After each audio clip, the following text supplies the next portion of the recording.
Forex гэж юу вэ? Foreign exchange буюу олон улсын валютын арилжааг Forex гэдэг бөгөөд хэрвээ та өмнө төгрөгийг өөр валютаар сольж байсан бол энэхүү зах зээлд аль хэдийн оролцож байсан гэсэн үг. Валютууд нь хослол хэлбэрээр арилжаалагддаг бөгөөд намайг ямар нэгэн валют худалдаж авч байхад яг адил цагт өөр хэн нэгэн зарж байдаг.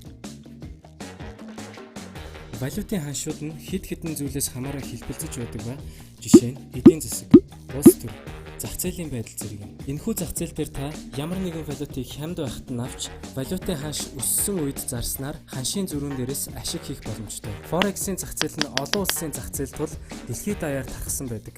Мөн тогтсон төв байршил гэсэн ойлголт байдаггүй. Ажлын 5 өдөр 24 цагаар ажилладаг тул та хүссэн үедээ арилжаа хийх боломжтойгоор онцлог.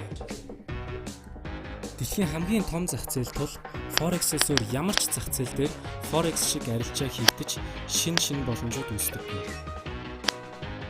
Манай бичлэгийг сонирхож үзсэн танд баярлалаа. Дэлгэрэнгүй мэдээллийг дараагийн бичлэгээс